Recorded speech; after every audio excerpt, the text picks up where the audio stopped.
वाडा तालुक्यातील कंचाड गोरेफाटा राज्यमार्ग क्रमांक 34 रस्त्याची दयनीय अवस्था झालेली आहे।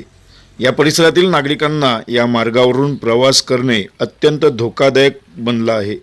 जागोजागी पडलेले मोठमोठे तलावाप्रमाणे खड्डे पडून खराब रस्त्यामुळे वाहन चालक व प्रवाशांचे अतोनात हाल होत आहेत।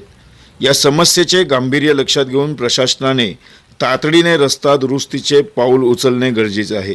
सध्या पावसाळ्यात रस्त्यावर ठिकठिकाणी मोठे खड्डे पडल्याने रस्त्याची चाळण झाली आहे व त्यात मोठ्या प्रमाणात पाणी देखील साचून राहत आहे।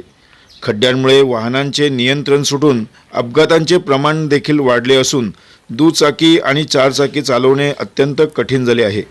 खरं म्हणजे पावसाळ्यात या खड्ड्यांमध्ये पाणी साचत असल्याने रस्त्याची खोली समजत नाही आणि गाड्या बंद पडण्याच्या समस्या निर्माण होतात।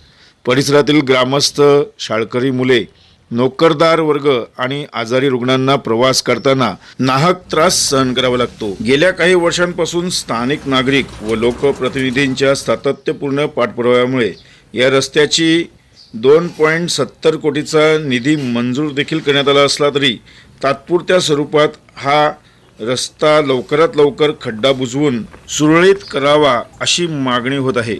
कंचाड गोरेफाटा राज्य मार्ग क्रमांक 34 सुधारणा कामांच्या भूमिपूजनामुळे लवकरच या रस्त्याचे काम मार्गी लागण्याची अपेक्षा देखील आहे। मंजूर झालेल्या निधीतून रस्त्याचे काम दर्जेदार व टिकणारे व्हावे यासाठी स्थानिकांनी देखरेख ठेवणे आवश्यक आहे। तातडीची डागडुजी मुख्य रस्त्याचे काम पूर्ण होईपर्यंत अपघात टाळण्यासाठी प्रशासनाने खड्ड्यांमध्ये तात्पुरती खडी व मुरुम टाकून रस्ता वाहतूक योग्य करावा।